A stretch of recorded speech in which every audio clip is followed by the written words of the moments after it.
मुफ्ती तारिक मसूद के बयानात के लिए तारिक मसूद एक्सक्लूसिव को सब्सक्राइब करें। तारिक मसूद एक्सक्लूसिव।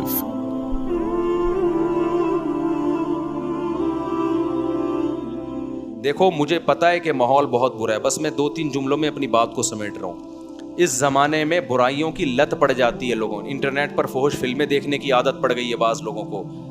ये दो किस्म के लोग होते हैं, एक वो जो देख रहे हैं मज़े उड़ा रहे हैं, जो क्या कर रहे हैं, यार लाइफ को एंजॉय करो, जिना भी कर रहे हैं, मज़े उड़ा रहे हैं, और पता नहीं क्या क्या उल्टे सीधे काम हो रहे हैं, मज़े उड़ा रहे हैं। एक वो हैं जो ये कर तो रहे हैं लेकिन साथ साथ खुदा से डर भी रहे हैं। समझ में आ रही है बात कि नहीं आ रही, कि यार मैं ये गलत कर रहा हूँ। मुझे मालूम है बहुत लड़के फौज फिल्में देखते हैं, फिर आके रोते हैं कि यार मुफ्ती साहब हम चाहते हैं आदत छूट जाए मगर छूट नहीं रही है। हमें पता है ये गलत काम है, जिना गलत काम है, हम चाहते हैं आदत छूट जाए, छूट नहीं रही है। तो ये दूसरा तबका है जो बुराई को बुराई समझ के कर रहा है, उस पे खुश। बोलो यार, सब मेरा भी तो गला है ना, मैं भी तो घंटे से चीख रहा हूं, और अभी मेरा एक और बयान भी आगे जा, तो जब मैं चीख रहा हूं तो थोड़ा सा आप भी चीख लो। घर में जाके जैसे बात करते हो ना बीवी से, ऐसे यहां बैठ के चीखा करो बैठ के।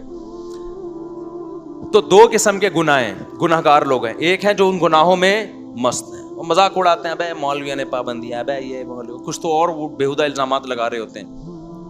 दूसरा वो गुनाहगार है जो गुनाह कर रहा है लेकिन उसको एहसास है कि ये अच्छा काम, बोलो नहीं, उसको एहसास है कि मैं गलत कर रहा हूं, और उस एहसास इतना कि वो चाहता है कि मैं छोड़ दूं वो चाहता है कि मैं छोड़ दूं। तो उसके लिए भी अल्लाह की तरफ से रहमत है कि जो चाहता है ना, चाहने में सीरियस हो, वो टोपी ड्रामे वाला चाहना ना हो। एक चाहना ये होता है कि मैं पहले अच्छी तरह गुनाह कर लूं, जब 55 साल का हो जाऊंगा तो छोड़ दूंगा मैं। जब दांत ही नहीं बचेंगे तो बादाम खाने की से तौबा की तुझे जरूरत क्या है भाई? गुनाह से तौबा उस वक्त है जब गुनाह का जज्बा हो।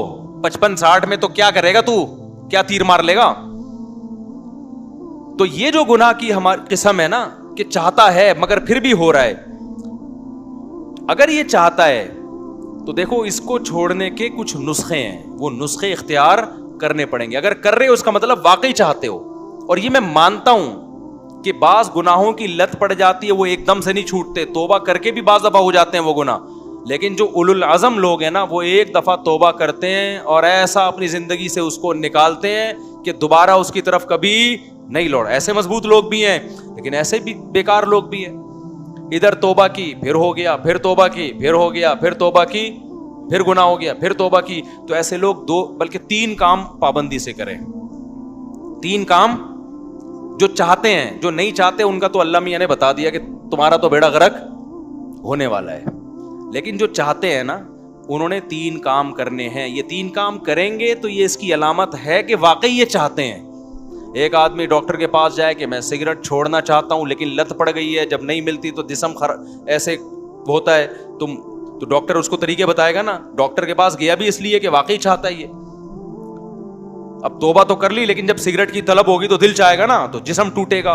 तो ऐसे ही बास गुनाह ऐसे हैं जिनकी बॉडी को आदत पड़ जाती है। हैंड प्रैक्टिस हो गया, इंटरनेट पर फौज फिल्में देखना, शराब, जिना, इसकी आदत किसको पड़ जाती है? बॉडी को। बॉडी चाहती है कि ये हो। असल इलाज तो ये कि छोड़ दो। जब छोड़ोगे थोड़े दिनों में बॉडी चाहना, बोलो, खत्म। क्योंकि आदत भी तो आपने कर करके डाली है ना, तो छोड़ छोड़ के छूट जाएगी ये। लेकिन अगर फिर भी हो रहा है गुनाह तो 3 काम पाबंदी से करो अगर गुनाहों की लत पड़ गई है। पहला काम क्या करना है? जब भी हो जाए तौबा लाजमी करनी है, उस पे इत्मीनान करके बैठ नहीं जाना कि अब हो गया तो चलो यार अब तो हो गया, अब ऐसा है कि 25-30 मरतबा और कर लें तो फिर देखेंगे क्या करना है हमने। समझ में आ रही है बात कि नहीं आ रही? हो गया तो फौरन क्या करना है?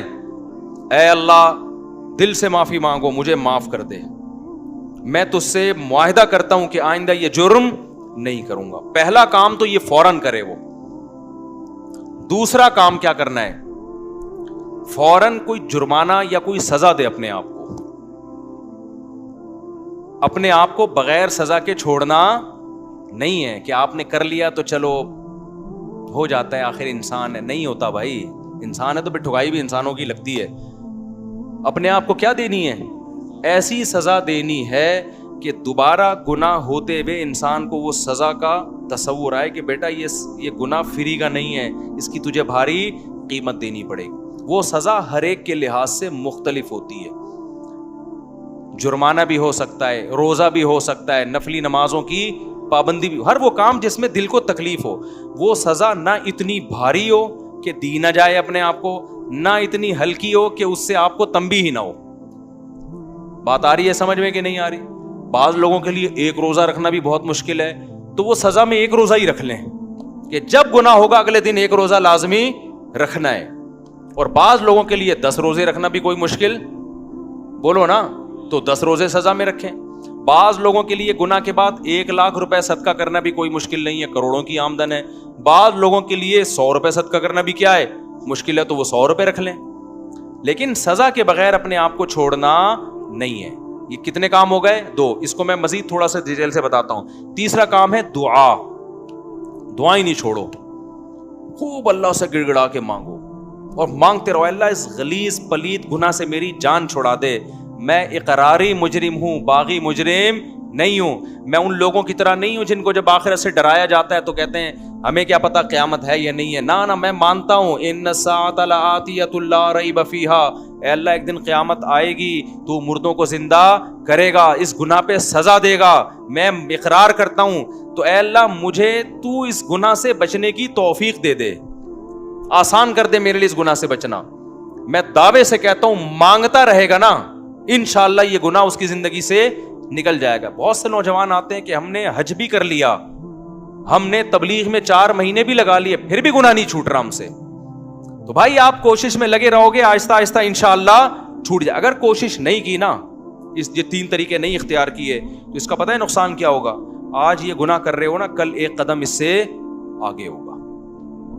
یہ نہ سمجھو کہ آج یہ گناہ ہو رہا ہے تو یہاں یہ جو گورے ہومو سیکچولیٹی کو پھیلا رہے ہیں نا, کیوں؟ زنا کر چکے ہیں یہ, اب آگے کی طرف جا رہے ہیں یہ, اور کل ان میں محرم سے زنا بھی پروموٹ کریں گے یہ, بہنوں سے. اور اللہ بچائے ایسے الفاظ لیتے ہوئے بھی ہمیں خدا کا سے ڈر لگتا ہے. یہ محرم رشتوں سے بھی زنا کو لیگل کریں گے کل, کیونکہ ان کے یہاں توبہ نہیں ہے. تو توبہ جب نہیں ہے تو ہر آنے والا دن برائی میں ایک اسٹیپ آگے ہوگا. تو یہ 3 کام جو گناہ کے عادی ہیں کریں گے کہ نہیں کریں گے؟ اس کا فائدہ کیا ہوگا؟ لوگ کہتے ہیں یار ہم تو توبہ بھی کرتے ہیں اور صدقہ بھی کر رہے ہیں, سزا بھی دے رہے ہیں, پھر بھی نہیں چھوٹ رہا. میں ان سے کہتا ہوں 2 کام تو ہو رہے ہیں نا. نمبر 1, اس سے زیادہ آگے کی طرف نہیں جا رہے. اگر یہ کام نہ کر رہے ہوتے تو پھر آگے جاتے. آگے تو اسٹاپ ہو گیا نا, اسی پہ بریک لگ گئی ہے. ایک فائدہ یہ ہوا.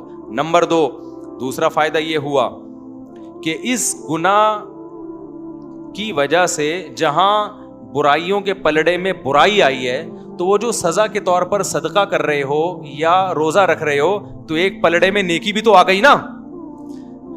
ابے کیا ہو گیا بھائی؟ جو خدا گناہ پہ سزا دیتا ہے وہ نیکیوں پہ جزا بھی تو دیتا ہے نا. تو وہ روزہ ضائع تھوڑی کرے گا تمہارا کہ جی چونکہ اس نے گناہ کر کے روزہ رکھا ہے تو روزہ گیا. نہ جب وہ گناہ پہ سزا دے گا تو آپ اللہ سے کہو گے قیامت کے دن, اللہ جہاں میری ٹھکائی لگ رہی ہے تو وہ روزے کہاں گئے, اس کا بدلہ بھی تو چاہیے مجھے.